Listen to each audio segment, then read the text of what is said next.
Illicit drug use is as prevalent as ever, especially amongst young people. Senior Constable Nathan Warner of the Queensland Police Service talks about some of the initiatives that could potentially curb this behaviour. I don't think there's anywhere near enough education. I'd like to see people from late primary school age getting counselled in relation to drugs and alcohol, and I think it's important that parents teach their kids about the effects of drugs and alcohol at an early age, because they're going to see it more and more. And I think people need to know that when they use drugs and they use alcohol, they need to know what some of the consequences might be. And I think people need to know where some of these drugs come from and the places that drugs are manufactured.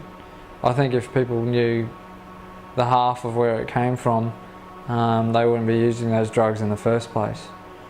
So I don't think it's a police job that we should be counselling people and providing education.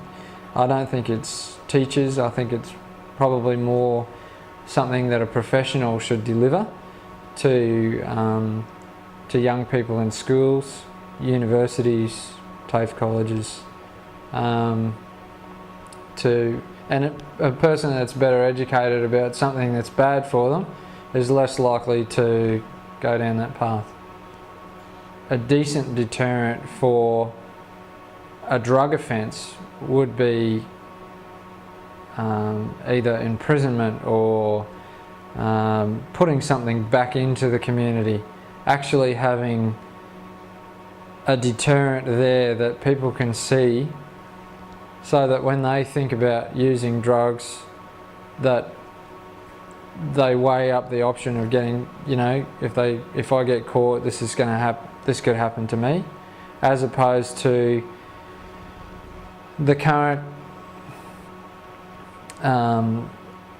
system where people know that if they get caught with a minor amount of cannabis, that they're probably going to be given a small fine or probation or sent to a counselling session that they're not going to pay any attention to. And so they think that, first of all, it's okay to use drugs because the community's been quite lenient with it in the past. People need professional counselling. They need professional detox and rehabilitation programs. More of those programs available to more people would be a good thing. And I also think that as part of a court deterrent, as well as putting back into the community, I also think that courts should be making people go into a real rehabilitation program and sticking to that program, because it's one thing to start one, but it's another thing if you don't finish it. So Miss Kate Leslie had a similar story to tell when she shared her experiences while working at the Queensland Department of Child Safety.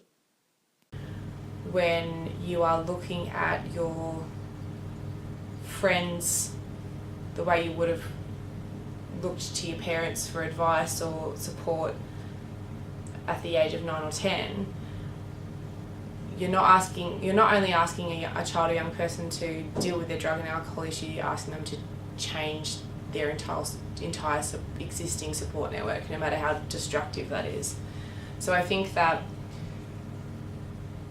drug education is probably the most effective way of keeping kids safe when they are using drugs, because majority of the time they're using drugs together. I think early education and access to information is very, very important. I think that providing information to, whether it be to parents or to schools or to the young people directly, about harm minimisation, about the effects of drugs, about